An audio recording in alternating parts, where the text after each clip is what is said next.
Gandevi પ્રોહિબિશનનો ગણનાપાત્ર case શોધી કાઢતી ગણદેવીની police ભારતીય બનાવટનો વિદેશી દારૂ અને કુલ મુદ્દામાલ મળી ₹5,32,400ના મુદ્દામાલ સાથે એક આરોપીને પકડી પાડી।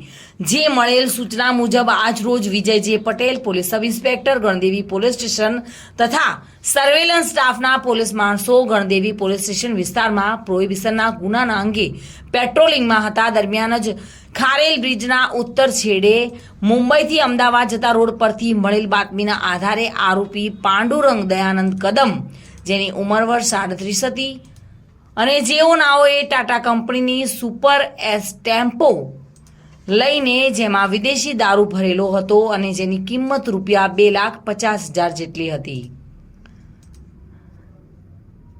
આ ગાડીમાં ભૂરા રંગના ડ્રમમાં ભારતીય બનાવટનો ઇંગ્લિશ દારૂ, વિસ્કી, વોડકા મળીને કુલ નંગ 611 જેટલી બોટલો હતી અને જે ગેરકાયદેસર રીતે ભરીને હેરાફેરી કરતા મોબાઈલ સાથે તેને ગણદેવીના પોલીસે પકડી પાડ્યો હતો। તમામ પોલીસ સ્ટાફે ₹5,32,400ના મુદ્દામાલ સાથે તેને પકડી પાડી ગણદેવી પોલીસ સ્ટેશને લવાયો હતો અને આગળની કાર્યવાહી હાથ ધરવામાં આવી હતી। ચંદ્રકાંત ધમલ સાથે bureau report, today Gujarati news.